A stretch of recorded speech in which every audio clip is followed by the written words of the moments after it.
Looks in focus to me. There's a lot of talk about the movie that defined our decade. And of course, that movie is Tenet.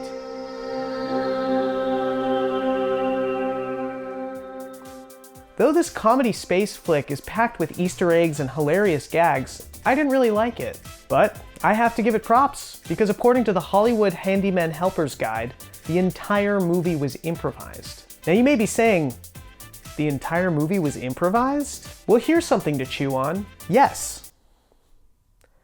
Yes, it was, and it will all make sense. I'm what many in the biz call an improv-storian, which is the same thing as an historian, just longer. Anyways, enough about my resume. Let's talk about the films of Christopher Nolte.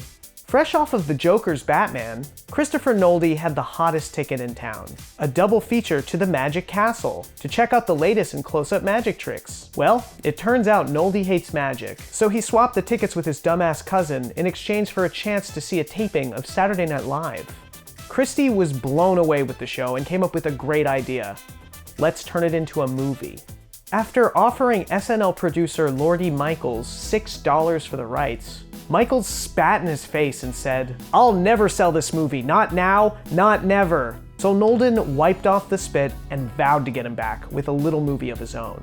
A little movie I like to call Tenet. Other people also like to call it that. So yeah, Christopher Nolte hired the best improvisers in the biz, and the rest is history. Or shall I say, bizstory. Well, not exactly. It turns out making an improvised movie sucks, so after shooting, he decided to replace all the audio and replace everything with sounds from his own mouth. But to do this, he had to take 4 months of mouth training courses with none other than Lordy Michaels, the same SNL producer who spat in his face just 3 days earlier. Talk about swallowing your pride, which is better than swallowing other things, in my opinion. But as Shakespeare says, sometimes to be truly great, help can come from thine sworn enemies. But don't worry, Christopher Nolan pulled many a doo-doo prank to get that fucker back. He put doo-doo in his shoes, doo-doo in the bed, and my favorite, doo-doo in his subconscious. So, if you're ever curious about how Christopher Nolan achieved that naturalistic dialogue, it was through the art of improv. And a whole lot of wine, if you know what I mean.